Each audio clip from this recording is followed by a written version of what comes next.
Hello, friends. My name is Fatima, and I'm here to talk a little bit about what water means in the Islamic tradition and do a blessing as a Muslim. Right now, we're on what's probably the last day of our lunar month of Ramadan, where we fast from sunrise to sunset. Eid Mubarak. So I haven't had water pass through my lips in about 15 hours. So I'm really viscerally aware right now of its invaluable quality. And my mouth is just super dry, just to be real. But this relationship with the water this month, it's not just singular to me, it's shared by 1.5 billion Muslims across the world, or a quarter of the world's population, who's also been fasting for the last month.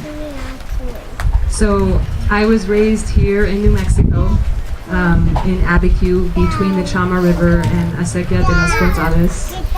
And it's essential to say that the land that I was raised on and the water that I grew up drinking originally belongs to the indigenous peoples of northern New Mexico.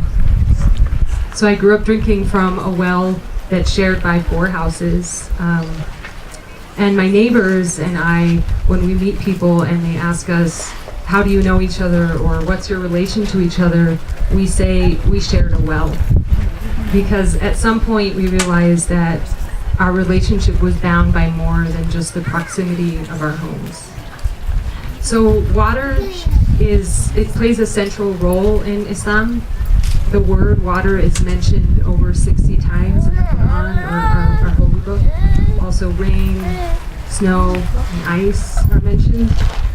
So the Quran says, and we have made of water everything living. It says, and it is the divine who sends forth water from heaven. Then we brought out from it every kind of bringing forth. Then we brought out herbs from it. We brought out from it thick clustered grain, and from the date palm tree, from the sheath of it, thick clusters of dates, ones that are drawn near, and gardens of the grapevines and the olives and the pomegranates, like each other and not resembling each other. Look on its fruit when it bears, and its ripening. Truly, in this are signs.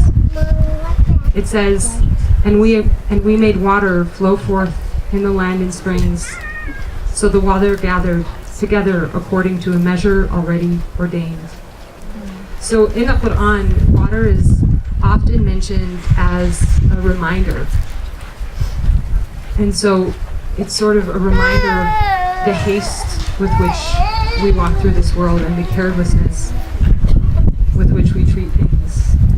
And now, in our current context, we really see that water is a test of our morality, a test of our integrity and our values, a test of our spirit. Water really defines. So the Quran says, and inform them that the water is to be shared between them. Every drink will be witnessed. It says, say, have you considered if your water were to disappear into the earth? More broadly, the Quran says, and the servants of the merciful are those who walk upon the earth gently.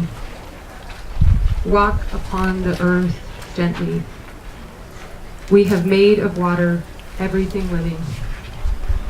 So I'll close now with just a really short blessing, or kind of supplication, a dua for water, rain, and relief. It's in Arabic.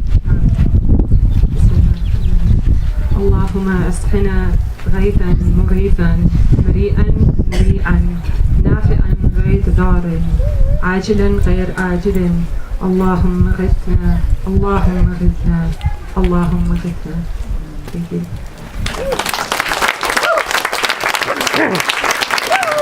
Thank you so much. Put your hands together. How's your love, your appreciation showered upon Fatima.